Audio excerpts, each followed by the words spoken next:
So in this lesson, I want to share an important distinction about triggers and why some work and why some don't. And in order to do that, I'd like you to imagine two scenarios. So in the first scenario, you're driving down the road, and you pass a billboard, and the billboard says, go visit jamesclear.com. Okay, in the second scenario, you get an email, and the email says, hey, I really love this article on jamesclear.com, click here to read it. Now, in the first scenario, you're driving, so you can't actually do anything, right? You can't actually visit the website. So the idea that you could act on that trigger right away is false. And that's called a cold trigger, right? If a trigger it's something that tries to prompt a behavior, right? Remember, a trigger tries to activate or cue the habit that you're trying to build. But the distinction here is that it's trying to activate something that you can't act on in that moment. And so that's the difference between a hot trigger, which you can act on in the moment, and a cold trigger. So in our second scenario, when you get an email and it says click here to read the article, that's a hot trigger because you can act on it right away. And the distinction between hot triggers and cold triggers is actually a really important one, because often the motivation that we have or the willingness that we have to do a particular behavior, we only call on that when it's a cold trigger, right? We're laying in bed and we think about, oh, I really need to be motivated to work out the next morning. Well, that is a trigger to do that behavior right then, right? You're cued to want to do it. But the problem is that you're being cued to do that behavior at a time when you can't act on it. And then it gets to be the next morning and you're thinking about getting ready for work, or you're thinking about all the other emergencies and urgencies that pop up throughout your normal day. And so the key is to make sure that the cues that we have, the triggers that we have for our behaviors, are hot triggers that can be acted upon in a given moment. One interesting thing about hot triggers and cold triggers is that our smartphones are trying to bring, or starting to bring, many more hot triggers into our lives for things that we don't actively select for ourselves. So more than ever before, we're being prompted through push notifications on our phone, email newsletters that we get, social media updates, like that little red circle that'll pop up on Facebook that tells you have a certain number of notifications or messages. All of these things are triggers that you click on, and they're all hot triggers that interrupt your day and interrupt your focus and pull you into a different type of activity. And so the key here is that for bad habits, for habits that are time wasters or ineffective or distractions or interruptions, we need to be cognizant of the hot triggers that those apps and those applications are pushing on us, and then adjust so that we can either turn off push notifications, hide our phone in another room while we're working, block social media websites. There are a variety of different actions we can take, but the idea is if you can cut the trigger off, then you basically cut bad habits off at the source rather than letting them kind of infiltrate your life. Meanwhile, for good habits, there are often cold triggers that we have, things that we remember that we need to do, and what we need to be able to do is translate those cold triggers into a hot trigger that you can act upon in the moment. So remember the 3 A's that we covered earlier. A behavior needs to be appealing, you want to do it. It needs to be achievable, you can actually do it. And it needs to be activated, you're prompted and cued and triggered to do it. And the key with hot triggers is that it's activating things while it's achievable. In this lesson, I'd like to share one of my personal habits and then use that as an example for talking about the first step of the habit loop, which is the trigger. So when I sit down for dinner each night, I say one thing that I'm grateful for that happened that day. And this is a habit that I've stuck to for the last couple years. It's been really consistent. It's pretty much just automatic and mindless at this point. And what's interesting about it is that it stacks on top of something I was already doing, right? I'm already sitting down for dinner each night. I just was able to use that as the trigger for prompting this new behavior. And this is a method that I like to call habit stacking, which is when you stack the new behavior that you want to perform on top of something you're already doing. And there are a variety of examples, right? You probably already do a couple of these in your daily life, like after you brush your teeth, you floss, or after you get out of the shower, you put on your clothes. After you put your pants on, you tie your shoes. There are all these sequences that we go through, often without thinking about it. But we can be smart and intelligent and active about it as well, right? We can actually take some of these behaviors we want to build and intentionally stack them into our lives. So some examples, after you get back from lunch each day, you could email one person that you're interested in contacting or networking with. After you make your morning cup of coffee, you could meditate for 60 seconds, right? You can use the thing that you already do as a trigger for the thing that you want to do. And there's a really simple exercise that you can do to perform this. So if you click on the worksheet below this video, there are going to be 2 different columns of ideas that you're going to fill out. The first column, you're going to write down everything that happens to you during your day without fail. So a traffic light turns green, a traffic light turns red, the sun rises, the sun sets, a text message comes in on your phone, a song comes on the radio, commercial comes on TV. All these things that you can think of that just kind of happen throughout your day without fail. The second list, you're going to write down all of the things that you do each day without fail. So you get out of bed, you turn on the lights, you take a shower, you brush your teeth, you make your morning cup of coffee, you make breakfast, you drive to work. There's usually a real big batch of behaviors early in the day when you're going through your morning routine. Then you might have another small batch once you get to work or start your day, something that kicks things off. Maybe you check the same websites or open up your email or check Instagram or whatever. There's usually another batch around lunch when you're doing your, whatever your lunch routine is and you leave for work. And then usually a huge set around dinner and when you're getting ready for bed. So maybe it's like, I make dinner and then I watch 30 minutes of a show and then I go to bed and turn off the lights and, You can be as detailed as you want to be with this list, but the point is that you'll have two lists now, things that are happening to you and things that you do, that you can rely on as triggers, right? Things that are a standard in your day, a normal part of your routine. And then you can transition and think about the habit that you want to build and where that stacks in well, right? So if we take a habit like meditation, I could potentially do that after I sit down for dinner, but it might be a little strange if the rest of my family is sitting there and I'm trying to meditate for 60 seconds. Or I could do it after I get in the shower, but maybe that's not the best place. Maybe you want like silence in order to meditate. So one example that could work is after I make my morning cup of coffee, then I meditate for 60 seconds because that's the right space in your day for that habit to fit in. So you can decide based on which habit you're building and what your lists look like. But the idea is to try to find a place where that new habit stacks in well with what's already happening. So take some time now and fill out that worksheet and figure out how you're going to stack a new habit into your life. So now I want to talk about how we can plan our habits ahead of time and increase the odds that we'll actually follow through with them. So how can we make ourselves more consistent? Are there some simple steps we can take to lead to consistency over the long run? In order to share this strategy with you, I'd like to tell you about a research study that was done. So researchers brought 3 different groups in. They had the first group who was told, we just want you to exercise over the next 2 weeks and then record how often you're going to exercise, right? So just keep track of your exercise habits. That was the control group. The second group, they also said, keep track of your exercise habits, but we're also going to show you this presentation on why exercise is important, why exercise is interesting and useful, why it leads to better health. And so this was the motivated group, right? This was the group that was going to track their exercise, but they had some additional motivation for doing so because they knew about the benefits. And then there was a third group. And this third group came in and they said, we also want you to track how often you exercise over the next 2 weeks. And we're also going to show you this video on, habits and exercise habits and why it's motivating and, and interesting and useful. So they were equally motivated as the second group. But then they asked them to do one more thing. And that third thing was to fill out one sentence. And the sentence said, I will partake in at least 20 minutes of vigorous exercise on this day, at this time, in this place. And this simple little strategy is called an implementation intention because it states when and where you plan to implement the behavior. There are hundreds of studies on implementation intentions, and they all show the same thing, which is that they work to a surprising degree. That this idea of just planning out when and where you're going to implement a new habit can actually have an important impact on whether or not you succeed. So the first group, 2 weeks after the research study was done, they looked back and about 30%, 31% exactly, ended up working out over the next 2 weeks. So about 1 in 3 people stuck to the exercise habit.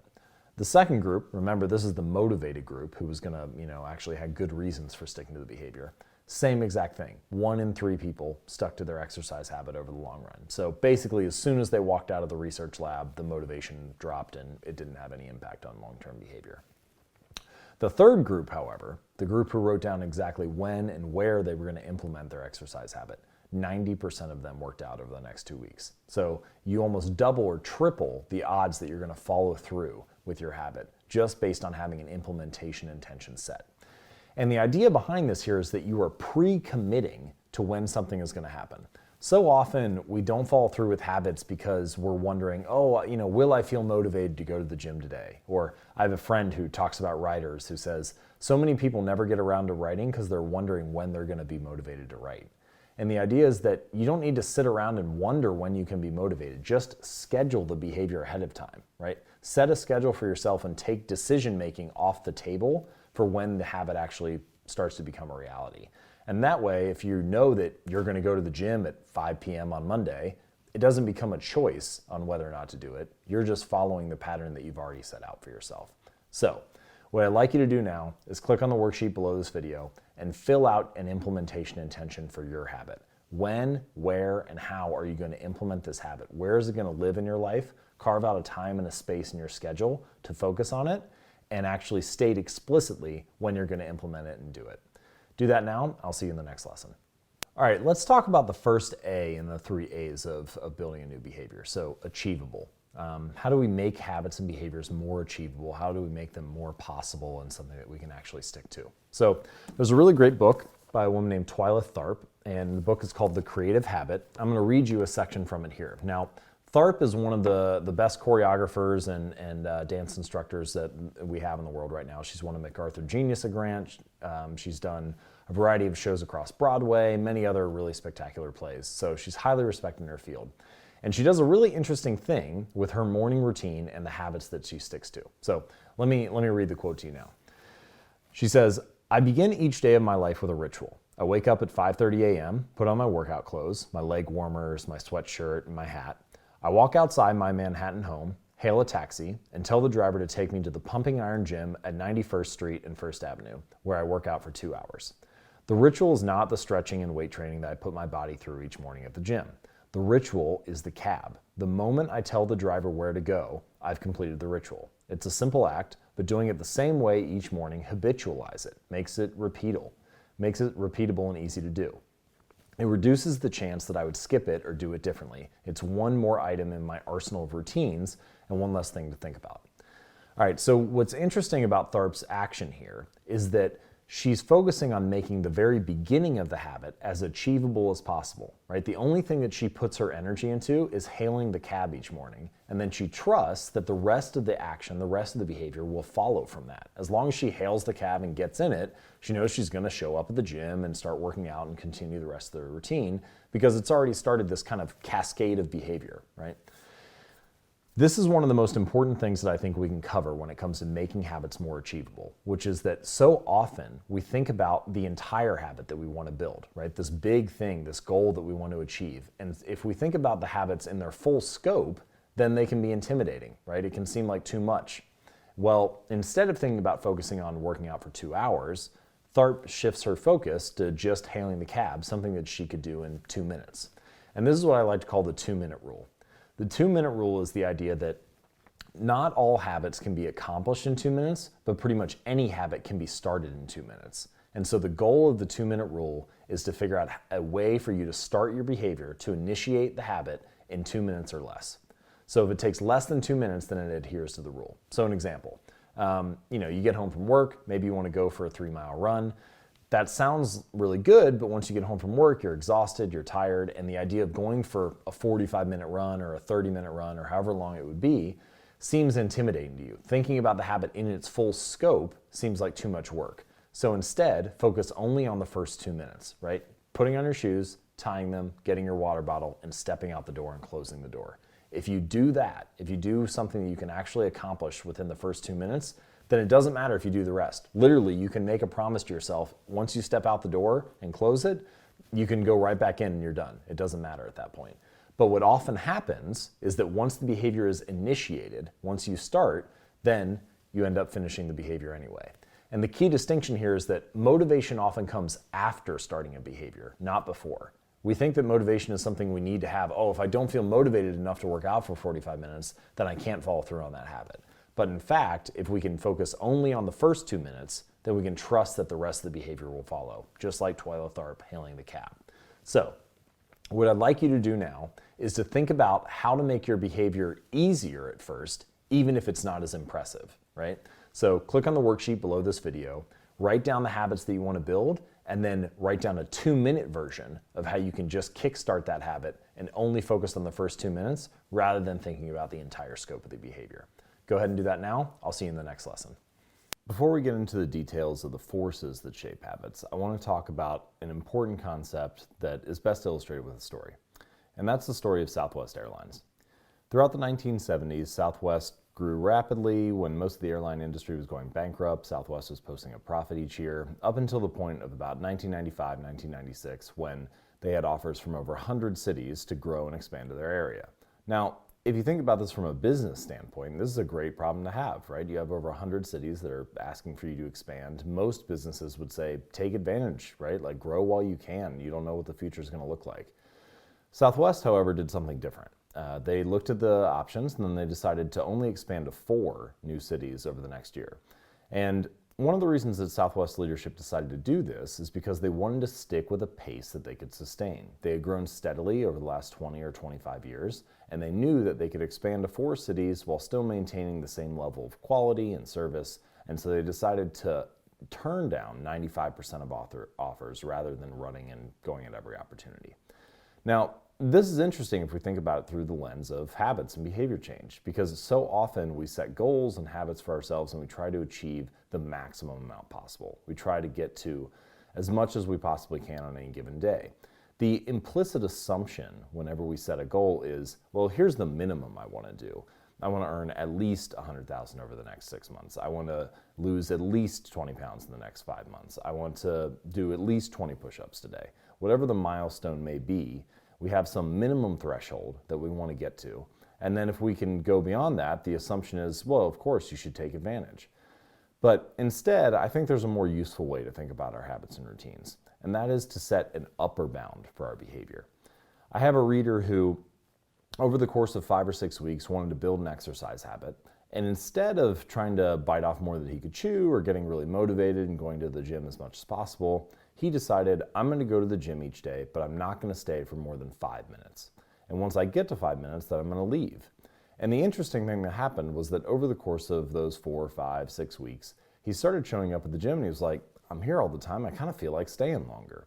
And that's the complete opposite of what most people do when it comes to building a new habit, right? He focused on building the habit first, on showing up consistently. And then once he showed up in a routine fashion, then he focused on improving and optimizing.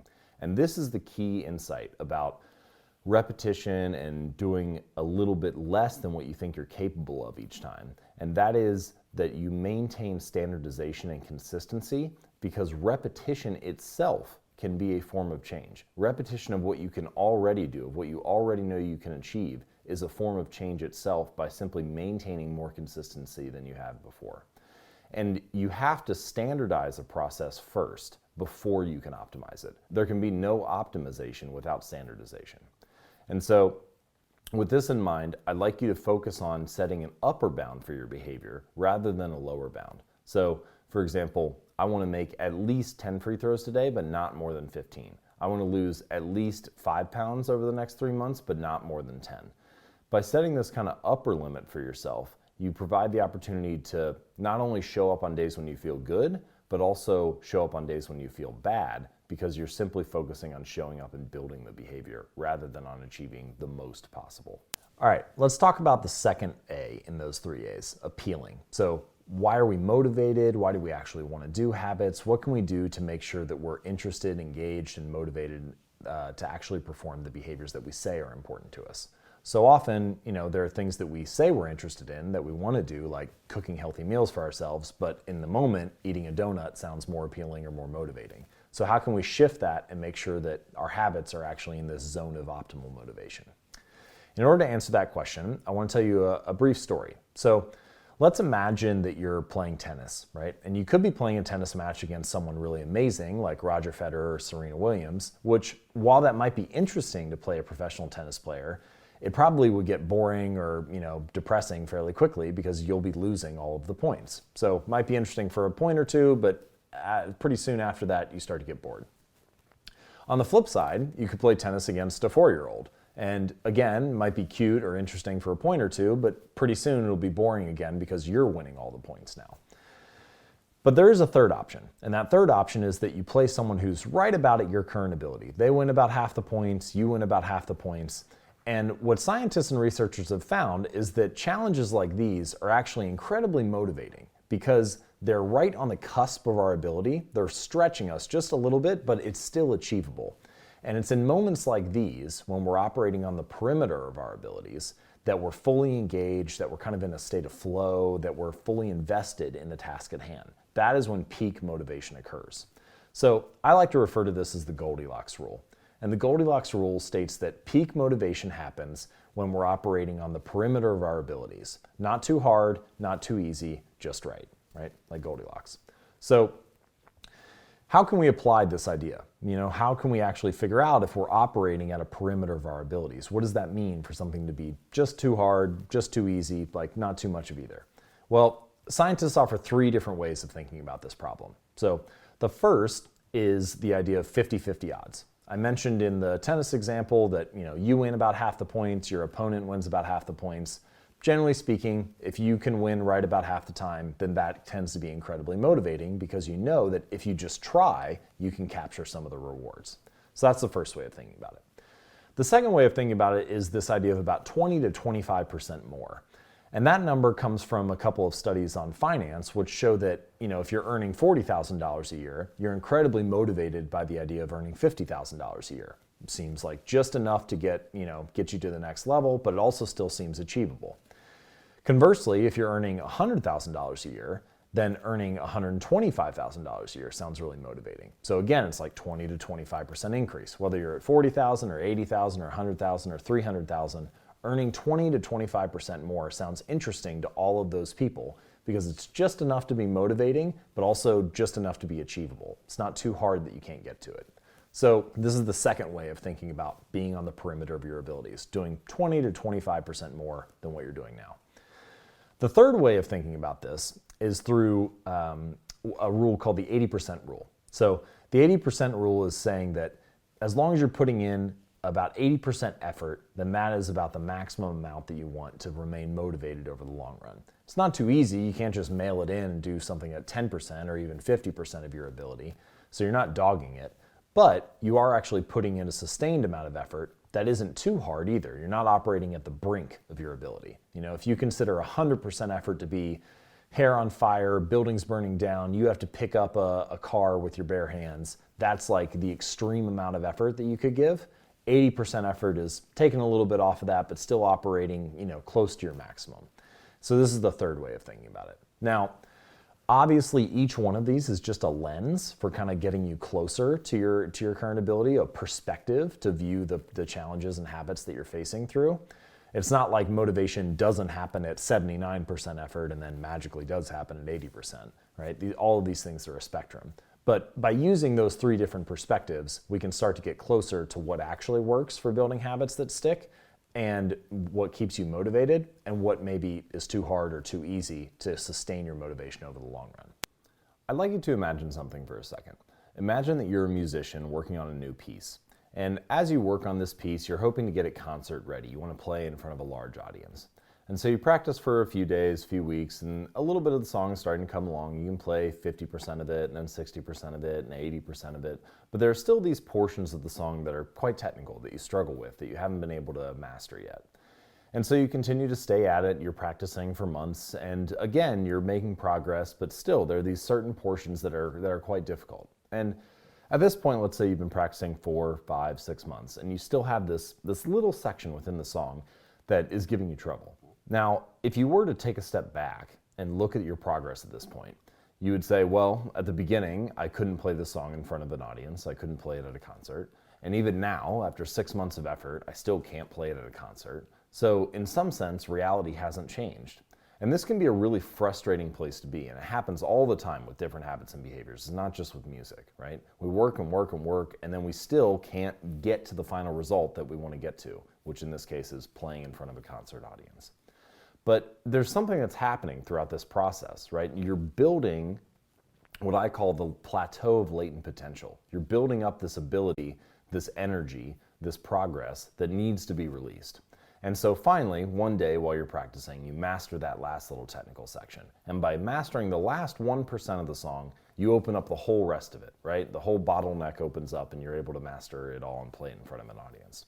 And this idea that progress often looks like nothing. It looks like reality has not changed because for 6 months you were working and suddenly in one day you jumped up to the next plateau and you had this new song that you were able to play in front of a concert. And this idea that the plateau of latent potential is somewhere where you not just have to spend some time, but actually spend a significant amount of time, I think is something that can mess with our minds a little bit, and we often don't consider how important it is to realize that the reality may not change even though you continue to work for quite a long time.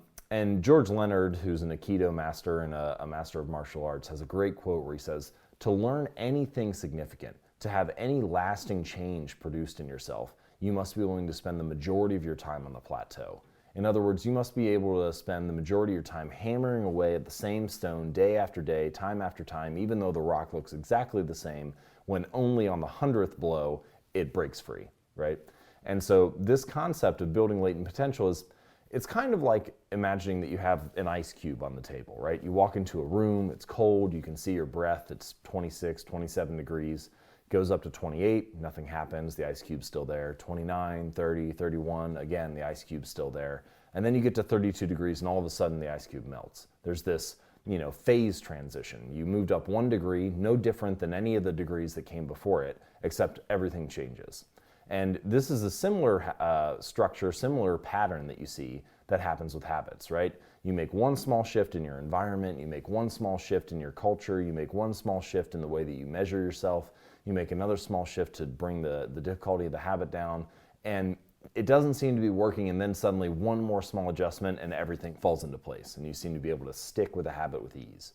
And so this idea that you're going to be spending a lot of time on the plateau of latent potential, I want you to hold on to that philosophy and that concept as we progress throughout the course, because that level of consistency and mental toughness and grit is going to be essential for making any habit stick over the long run.